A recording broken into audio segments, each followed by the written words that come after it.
Hello বন্ধুরা, সবাই কেমন আছেন? আশা করি সকলে ভালো আছেন। তো আজকে ভাবছিলাম কি রান্না করব, একটা ইজি কোনো একটা রেসিপি। তো ভাবলাম যে খিচুড়ি রান্না করা যাক।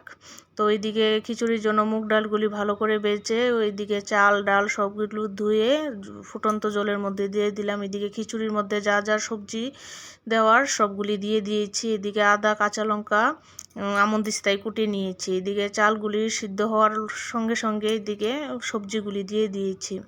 এদিকে হলদির গুঁড়ো, জিরের গুঁড়ো, ধনের গুঁড়ো, কাশ্মীরি লঙ্কা যা যা মশলা দেওয়ার খিচুড়ির মধ্যে দিয়ে দিয়েছি।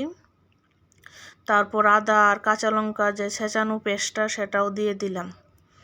তারপর খিচুড়ি প্রায় অলমোস্ট হয়ে গেছে। তারপর এদিকে বাদাম, এদিকে পাঁচফোড়ন, তেজপাতা যা যা সম্বাসের দেওয়ার সেটাও দিয়ে দিলাম। প্রায় খিচুড়ি সবই কমপ্লিট হয়ে গেছে।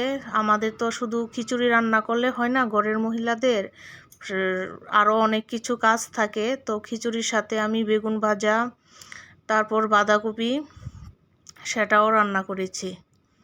আমার সত্যি কথা, আমার খিচুড়ি খেতে খুবই ভালো লাগে। আমার বিশেষ করে ভুগের খিচুড়ি। আমার এখনও মনে পড়ে ছোটোবেলায় যে বাড়ির সবার সাথে কীর্তনে যেতাম, কীর্তনের যে ভুগের খিচুড়িটা সেই মানে অসাধারণ।